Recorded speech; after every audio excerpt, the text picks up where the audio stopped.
both sides, making sure that we're able to make every single solitary person eligible for what I've been able to do with the COVID. Excuse me, with dealing with everything we have to do with. Look, if we finally beat Medicare, we're trying to provide housing for Black Americans. The impact on the choice, the idea that they're going to, I'm proposing that everybody, the millionaires pay 1%. So no one I've not raised the cost of Social Security for anybody. I got my handicap, which when I was vice president, down to a 6. And wants to get rid of the ability of Medicare for us to be able to negotiate drug prices with the big pharma companies. What I'm going to do is fix the tax system. For example, we have 1,000 billionaires in America. No one was hurt. No one Israeli was accidentally killed, and it just stopped. And I'm going to continue to move until we get the total ban on the total initiative relative to what we're going to do with more border patrol and more asylum officers. Hey everybody, welcome to episode 150. I can't believe we've made it that far. I know. Already. Here we are. Is this thing working? Man, after last night, good Lord, can you say, is this thing working? Oh my gosh. You know, I will say this debate last night that millions of people tuned into, I mean, it was everywhere. It was on Rumble, YouTube, X, even live streams, CNN, NBC, Fox.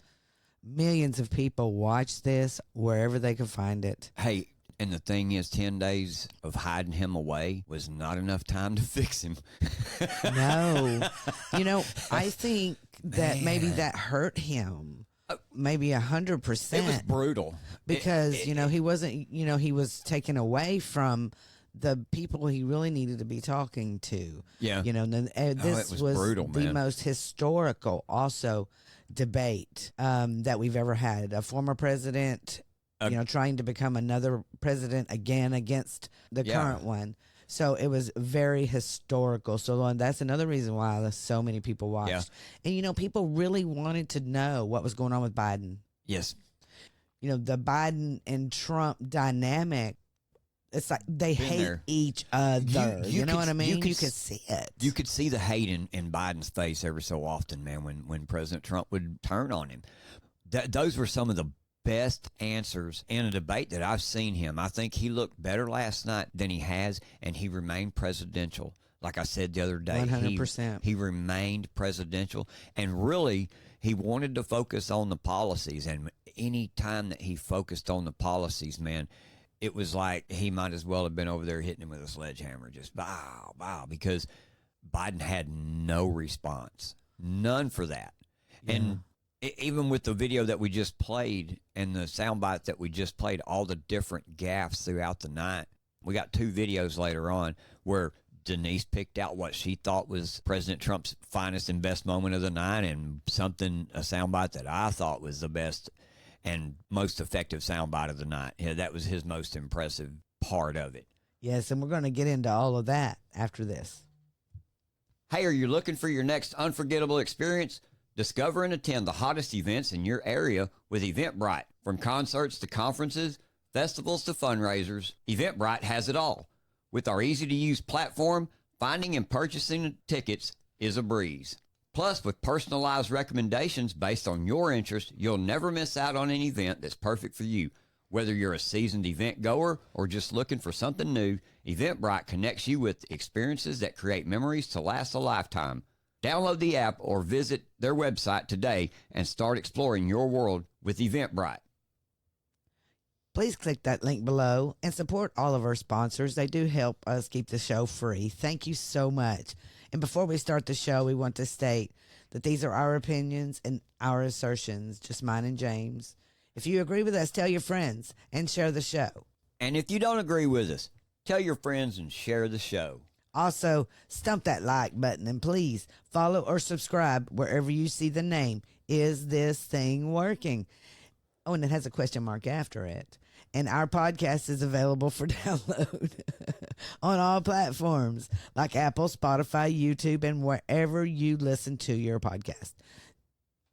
And also, don't forget, download that Rumble app so you can follow the show and you'll receive instant notifications when we go live Monday through Friday at 2 p.m. Central Standard Time. Thank you, and let's get on with the show. Hey, before we start Trump Watch today, we just have to talk about the Supreme Court came out with some really important cases today. The Fisher case versus the United States came out, and oh my gosh. There's a big win. It's a big win, 6-3. And we got the news earlier from Julie Kelly. And this is what she said. She said, in a massive victory for J6 political prisoners and an unprecedented defeat for the corrupt Biden, Garland, Monaco, Graves DOJ, SCOTUS has overturned the DOJ's use of 1512 C2, obstruction of an official proceeding in J6 cases. This means the Department of Justice has unlawfully prosecuted 350 plus Americans for their participation in January 6, a flagrant abuse of the law to punish those who protested Biden's election and to criminalize political dissent. Huge win. And we want to read this from the court. It's from Amy Howell, the moderator of the SCOTUS blog. She's writing their opinions. And she says, the court holds that to prove a violation of the law, the government must show that the defendant impaired the availability or integrity for use in an official proceeding of records, documents, objects, or other things used in an official proceeding, or attempted to do so. The court reverses the D.C. Circuit, which had adopted a broader reading of the law to allow the charges against Fisher to go forward. The case now goes back to the D.C. Circuit, which, the court says, can assess whether the indictment can still stand in light of this new and narrower interpretation. This is a good ruling, I believe, because now what you see is that it brings it back to the D.C. Circuit courts. And now the pressure is back on them. What are they going to do? How do you think they're going to rule?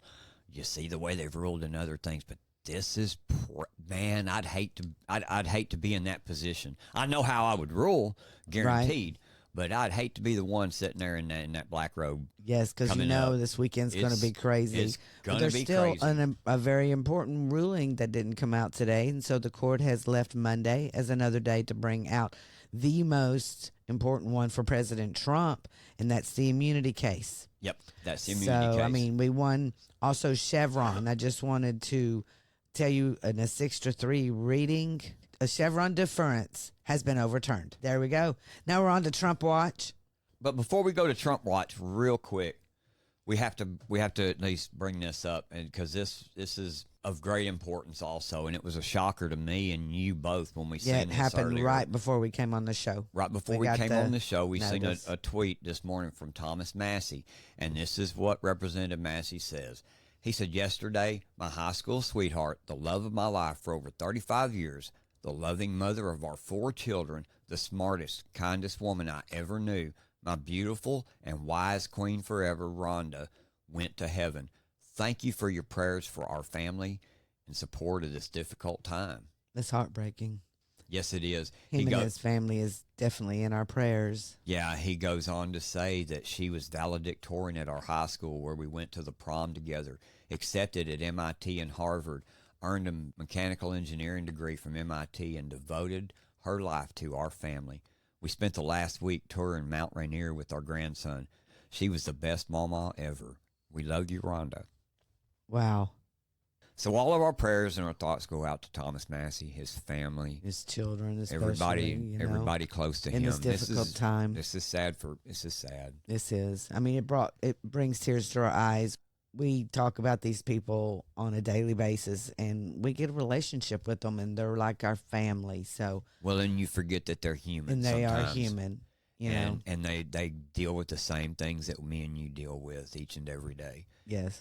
So we get mad, we fight, and we get over it. And, but when it comes to something like this, man, this is heartbreaking. We really, really are sorry for your loss, Representative Thomas Massey. All right. So let's get moving now with Trump Watch. All right, Trump Watch. Trump is going to be, or is already, in Chesapeake, Virginia for a rally tonight. So be looking for that. He will go live at 3 p.m. Eastern, 2 p.m. Central. You can catch the live coverage, I guarantee you, on Rumble. You can catch it on Rumble, RSBN, Getter, will have it. RSBN. I don't know if CNN and MSNBC all of a sudden are going to decide they like Trump and show his rallies. Because, to get to the debate, one thing that struck me is, I will say the moderators, they were fair. The only unfair thing I really thought is they didn't stick to policy. They stuck to everything they could find that President Trump pissed them off about. So, and they want to use that and try to make the American people think that we don't know what we've seen already. Yeah, and they did. You're right. They tried to make it fair by bringing up policy. I wish they would have stayed with policy more. But I believe that Jake Tapper and Dana Bash both, the moment they brought up policy and they sat there and they seen Trump bring his policies and the success of his policies, and then he, in turn, turned around and contrasted it to Joe Biden's policies. Right, I get it. And you could literally see Joe just duck his head. Yeah. Because that's a good point. And he kept turning his back on him. Yeah. And so, yeah, I can the kind of policy thing wasn't going to go. It wasn't. I guess you're right. and we have what I thought was one of the defining moments of the debate last night is President Trump right here. Listen to him. Initiative relative to what we're going to do with more Border Patrol and more asylum officers. President Trump? I really don't know what he said at the end of that sentence. I don't think he knows what he said either. Look, we had the safest border in the history of our country. The border, all he had to do was leave it. All he had to do was leave it. He decided to open up our border, open up our country to people that are from prisons. Yeah, see, there's one of the policies that President Trump, just off the top of his head, hey, what policy that Biden has done. But, man, did he call him on the fact that he isn't even talking correctly. Yes, he did. That did. was so funny to me. He said, I just laughed out loud. But that's what President Trump, he has that sense of humor. And a lot of times he was even looking at Biden, like when he was talking, like, what are you saying over there? And that's it. I think at that point, by him turning and looking at Tapper and them going, I really don't know what he said. And I don't think he knows either. I think how can he answer a question if he doesn't know or rebut it? And I don't think he was mocking him at that point. I believe what he was doing was going, hey, y'all, look at the reality of what's going on here. Are you seeing the same things I'm seeing? And I thought in that moment, too, that when President Trump, after he says this, I don't know what he's saying. I don't think he knows either. Then President Trump stood on the stance of why he believes Joe Biden is the worst president ever, because he brought up the border policy and he brought up the truth about what's going on. And you look at Biden, and what did Biden do? Biden ducked his head. Yes, he did. Because he knows there's no way he can argue any of this. But he did. He stood up there and he lied the entire time, man. And what was really, really struck out to me is later on, they do the CNN poll. And so a Spectator Index came out with breaking news at 9:09 last night and said CNN poll finds 67% of viewers say that Trump won the debate, 33% say Biden. Okay, now I'm bringing this up because everyone knew already that Trump was going to win the debate. And the poll before the debate, when they were asked, it was who was going to win the debate, and Trump was 55%. And Biden was 45%. And this is the difference. So at 12%. They already knew. And that's the crazy thing. People knows already about what his health was. They know already. Yeah, the poll shows it's a 12-point swing. Yes. You talk about your favorite moment or your defining moment in last night. Here was mine. Just to go back, the general got fired because he was no good. And if he said that, that's why he made it up. But we have 19 people that said I didn't say it, and they're very highly respected, much more so than him. The other right there, he's talking about the suckers and losers comment. Mm-hmm.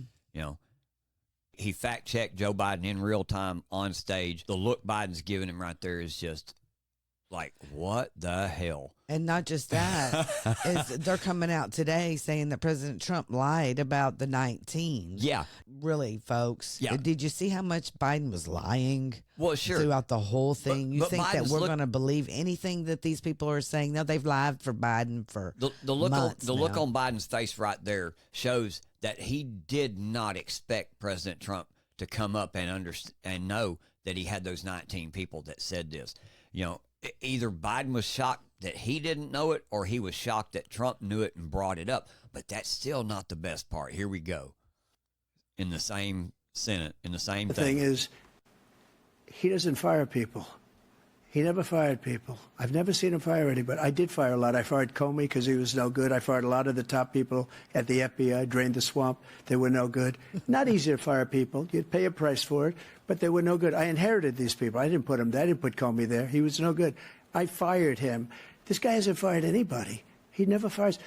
He should have fired every military man that was involved with that the Afghanistan horror show, the most embarrassing moment in the history of our country.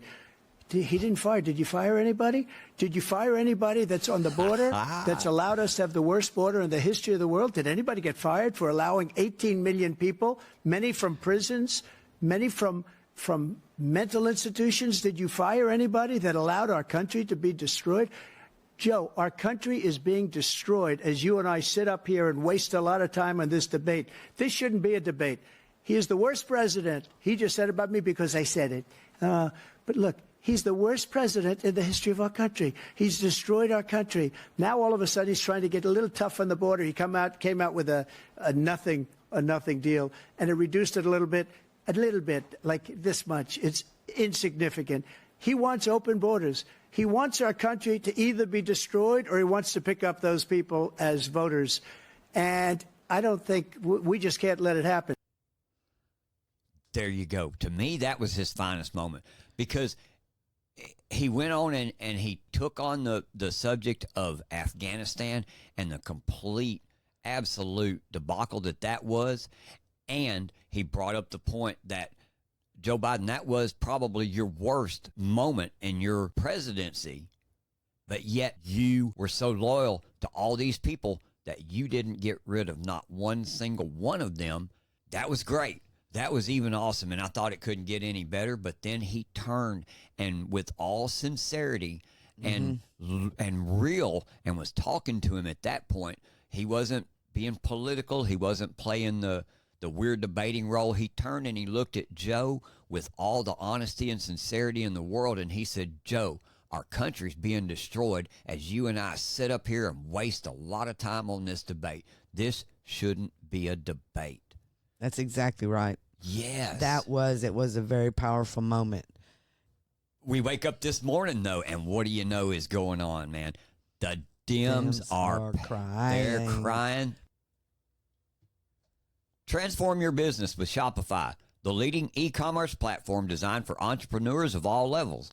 Shopify makes it easy to create a stunning online store with customizable templates and a user-friendly interface. Manage your inventory, process payments, and track your sales, all from one seamless dashboard.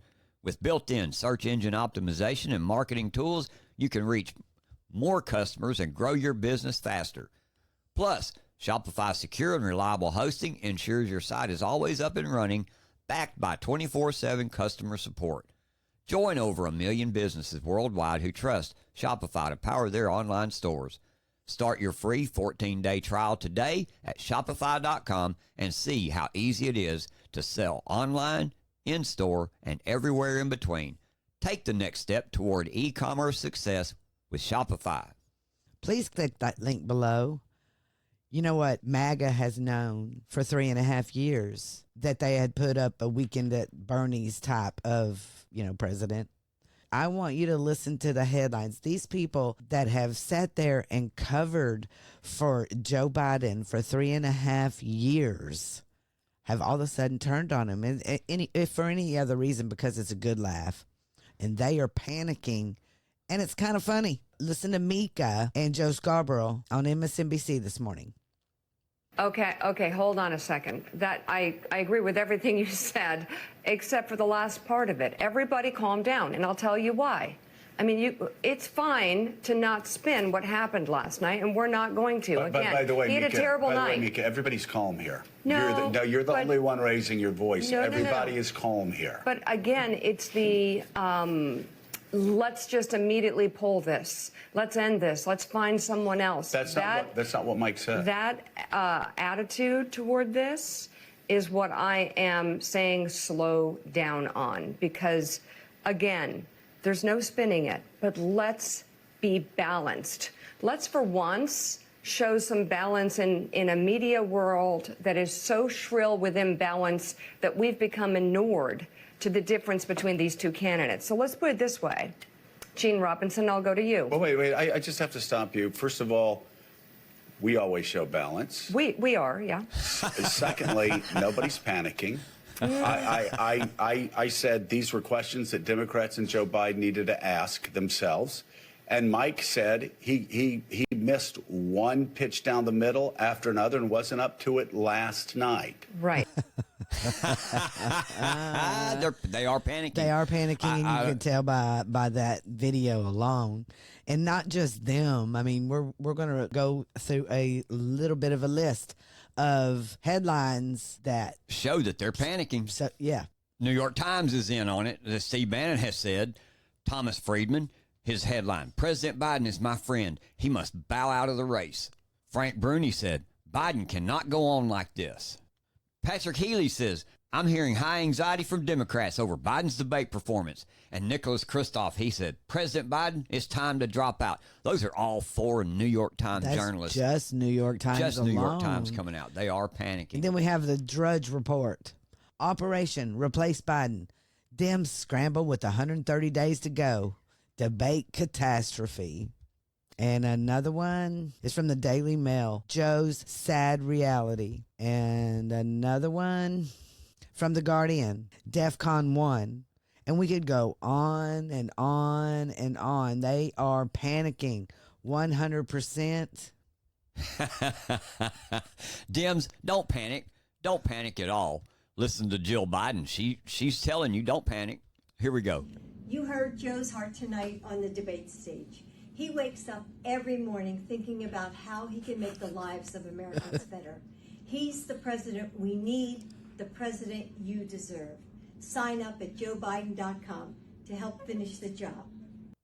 Are you really going to give them money after that debate? Don't panic, everybody. Don't panic, please. He's the one that... He's our leader. He's our leader. We want him, his heart. His heart. Well, and the thing is, she comes out with this. All the press is now all of a sudden, like I said, and I've been saying this on Facebook, give them till Friday morning, they're going to throw him in the ditch. They're throwing him in the ditch. Yep. But can they get rid of him? Can they get rid of him? Revolver Darren Beatty came out and said, all jokes aside about they. Yeah, can they get rid of him? Can they get rid of him? The people imagine, imagine removing Biden? Some imagine an omniscient but invisible force guiding all of politics. But the truth is more mundane. Politics really is a world where many different interest groups battle it out for influence. Sometimes it's public, sometimes it's private, but almost always it's messy. Sometimes savvy billionaires can call the shots. More often, they find ways to embarrass themselves and squander a lot of money. Michael Bloomberg blew $500 million to buy Kirk Douglas's last words and win 51 delegates. But the fact that several states have already held primaries, the deadline to put new candidates on the ballot has already passed in the vast majority of states. As of this writing, which was yesterday, just 6 states plus D.C. still allow a candidate to get on the ballot. By the time you read this, it may have dwindled further. Needless to say, even 100% sweep of those states wouldn't be enough for some candidates to get the nomination. Even a candidate mounting a writing campaign at this point would find it functionally impossible to get 50% of delegates. even if we hand-waved away the difficult task of actually winning over Democrat primary voters. So people do not forget that he has already won these primaries. Yes, they can't pull him. They cannot pull him. There is no possible way. And the only way that they're going to be able to do that, to do anything to remove him at all, is to go and do that 25th Amendment. They're trying to come up with a plan, and they don't want Kamala Harris in there at all. I mean, she's a non-starter. So they can't throw someone above her, you know. So they have a lot of choices that they're going to try to make, and they're going to call conservatives, this is my prediction, conspiracy theorists and mean people, because we want supposedly commander-in-chief that can't even walk across the floor to, you know, stay the nominee. They're going to blame it on us. That is my prediction. What do you think? They're gonna say that it's our fault that they can't replace him? Or they're going to say it's our fault that we're making a big deal about the rules. See, we're going to be like, Law and Order rules, the DNC rules say these things that we're reading to you. That's it. So we're going to keep an eye on this 100%. This debate. President Trump was awesome. I mean, that's my word for the best ever. He was presidential. He answered questions. He brought up policies. He brought up Biden's policies and how they were harming America. And we have a few fact checks that we want to go over, because Biden lied. And one of them was Biden claimed that the Border Patrol Union has endorsed him after President Trump had said that they had endorsed him. Right. So Biden comes out, but the Border Patrol Union comes out and says, to be clear, we never have and never will endorse Biden. That was one of the fact checks. And they posted that very quickly after he said that. Like almost like it was almost immediately. They were waiting on it or something. The other fact check that was just fact checked by Snopes a couple of days ago, Trump's remarks about the deadly Charlottesville's Unite the Right rally in 2017, that no, Trump did not call neo-Nazis and white supremacists very fine people. Biden come up with that lie last night, tried to bring that up, and even we were watching at that point, we're going, no, you know, we're screaming at the TV going, no, this was just debunked a couple of days ago. I know, we were watching Timcast. We live streamed half of it on Getter, but we actually watched Timcast while it was going on. They kept bringing fact checkers and stuff all up, and they brought this one particular one, which I just so happened to post 3 days ago on Facebook, and it says about the peak inflation is 3 times higher under Biden than it ever was under Trump. And it shows a graph for our podcast audience, and it shows red where President Trump, his highest when he left office was 1.4% inflation, and that was in January of 21. In May of 21, it jumps to 5.5%. Yeah. And then as of, when was that? 22? Yeah, by the beginning of 22, it hit a high of 9%. Right now, as we're coming back down, the last reading on this chart was from January of 24, and it's still, even right now, like 3.68. It's still way above Trump's highest point. Yes, ever. And his highest point was in 20, and it was at it was in 18, and it was at 3%. Yeah. It just barely hit 3%. Yep. It was like 2.8. Yeah, and I thought Biden coming out there and lying and trying to say that inflation was at 9%, or when he took over. Right. You know, that it was, I thought that was the biggest lie of the night. That's exactly right. The biggest lie. Is this thing working? Rise up. Well, hey, everybody, that's it for today. Thanks for listening, and I hope you've enjoyed the show. Hope you've learned some things about what's going on around us in the nation and in your communities. You know, we couldn't do this without your continued support either. We appreciate all of you showing up, taking the time to listen to us today. So please, like I say, make sure to hit the like button, share our show with all your friends. We'll see you next time on Is This Thing Working? And as always, I'm James, and that's my lovely co-host over there, Denise. and we'll see you next time. We're out.